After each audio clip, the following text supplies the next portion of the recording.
On voit Barabbas qui meurt, une belle mort de théâtre, le Christ qui vient le rejoindre, et le Christ est toujours mort. Alors bon, l'interrogation reste, est-ce qu'il est mort pour toujours, ou va-t-il ressusciter, ou n'est-il pas vraiment mort? Ça c'est l'interrogation du spectateur.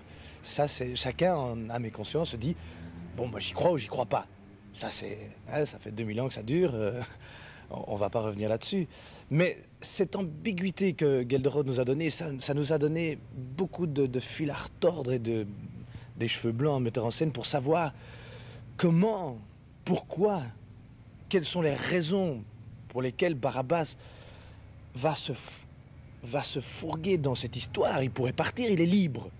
Il prend la clé des champs et il s'en va. C'est ça qu'il devrait faire. C'est un bandit qui s'occupe plus de ça. Non, il reste là, malgré lui. Il veut élucider ce problème. Quel est le bien, quel est le mal? Lui qui est un bandit, c'est extraordinaire en fait, parce que c'est un bandit. Il fait le mal et il sait très bien qu'il fait le mal, parce que dans le 1, il dit exactement ce qu'il fait et il le dit parce que je le fais en âme et conscience. Je fais le mal. Je tue parce que j'ai une raison de tuer. Et ici, il se dit, ce type doit être sûrement juste et bon. Donc, je veux le défendre. Et ce type meurt. Jésus meurt. Et pour lui, c'est une grande catastrophe, parce qu'en fait, c'est un peu lui qui meurt, c'est un peu son côté justice qui meurt, c'est le bien qui tombe à l'eau. Et ça, c'est pas possible. On ne peut pas rester avec le bien qui tombe à l'eau. Et il va jusqu'au bout. Et il mène sa machine jusqu'à l'épuisement. On le revoit. Le dernier retour de Barabbas, c'est un truc, mais cosmique. Il est là, c'est un malade. Il est devenu parano presque. Il sait plus très bien. Il meurt d'overdose de bien et de justice. En fait, je crois que c'est ça.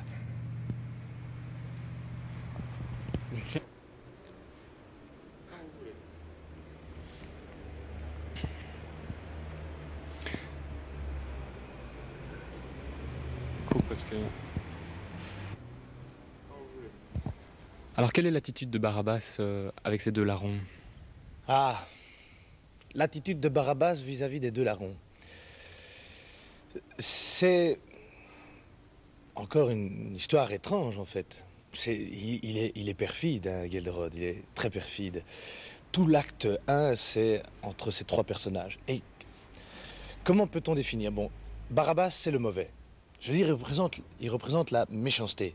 Il représente tout ce qui est un bandit. Tout ce que nous représentons d'un bandit. D'un véritable bandit. Un bon bandit. Parce qu'en fait, on aime bien les bandits. Hein, quand il y a des cow-boys indiens, c'est toujours les mauvais qu'on aime bien. Bon, c'est un bon bandit. Et les deux larrons, qu'est-ce que c'est? Eh bien, il y en a un qui est, c'est marqué dans la brochure d'ailleurs, le bon larron. Et l'autre, c'est le mauvais larron. Donc, il y a le bien et le mauvais. Et... quelle est l'attitude?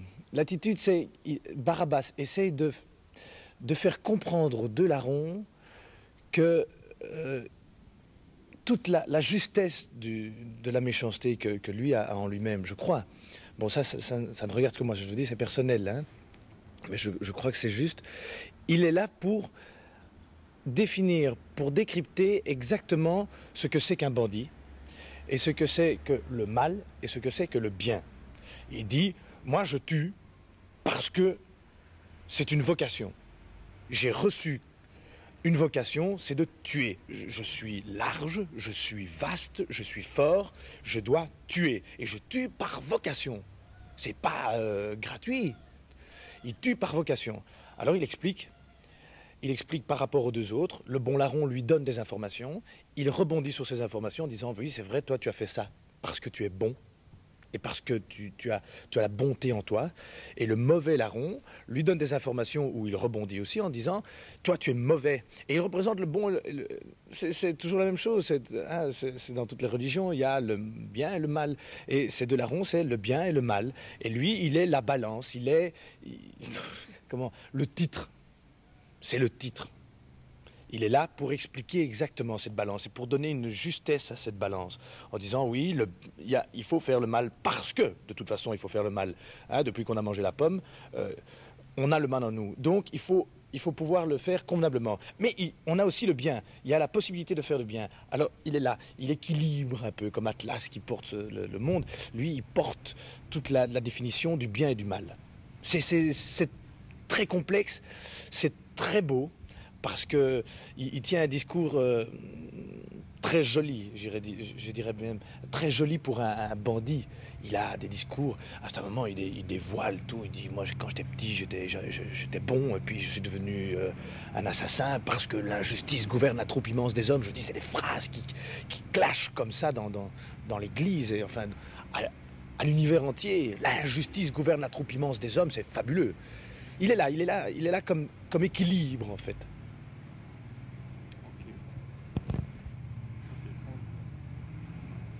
Alors qu'est-ce qu'on peut dire de cet acte 2? Ah, l'acte 2. Eh bien, l'acte 2, c'est curieux. Hein. Au plus on en parle, au plus c'est extraordinaire. Je veux dire, Barabbas c'est une charnière. Qu'est-ce qu'il y a dans le 2? Il y a Pilate. On a envoyé Jésus à Pilate. Bon, il doit le juger. Pourquoi il n'en sait rien? Il y a Caïphe qui arrive, qui lui demande de le juger. Chacun a derrière lui l'envie de garder son pouvoir, sa justice. Je veux dire, Pilate a son pouvoir de Romain, sa justice de Romain. Il y a Caïphe qui, lui, a son pouvoir de prêtre et qui a la justice de son peuple à garder.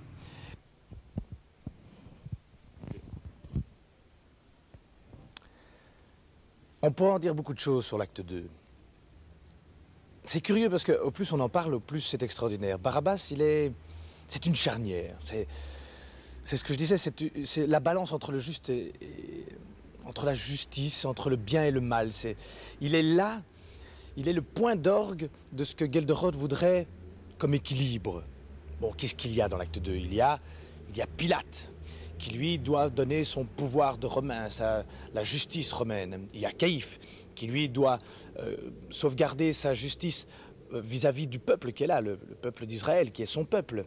Il y a son pouvoir de prêtre. Il y a Hérode, qui est là aussi, qui lui aussi a des tendances politiques. Je veux dire, il a gardé certaines tendances politiques vis-à-vis de Caïphe, vis-à-vis de Pilate.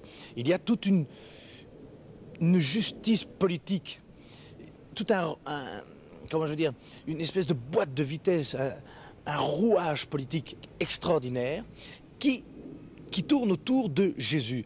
Et Barabbas, lui, franchement, il n'a rien à voir là-dedans, Barabbas.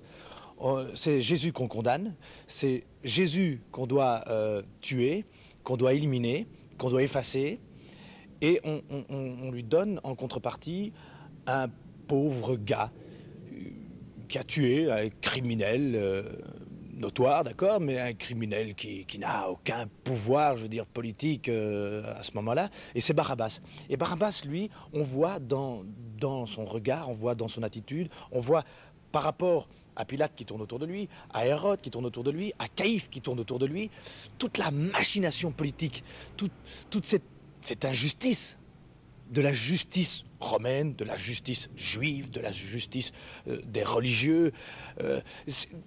Il est là comme le milieu d'une balance, et il regarde à gauche, il regarde à droite, et il voit cette balance qui bouge d'un côté à l'autre, et il le sent, il n'est pas très intelligent, il est instinctif, et il sent qu'il y a quelque chose de mauvais. Il sait ce que c'est que le mauvais. Et comme une bête, il sait que ça c'est mauvais, ça c'est bon. Lui aussi, il sait ça c'est mauvais, ça c'est bon. Et là, il sent que ce n'est pas bon. Et ça, c'est une transmutation qui se passe en lui. Il se dit, bon, d'accord, j'ai été libéré, je suis libre, je ne vais pas mourir. Mais lui, le gars là, il sait très bien que ce gars-là, il n'est pas mauvais. Et il se transforme et il va aller jusque dans le 3 et il va en mourir, je crois, de cette injustice qui est une justice, la justice des hommes. On pourra en parler pendant des heures.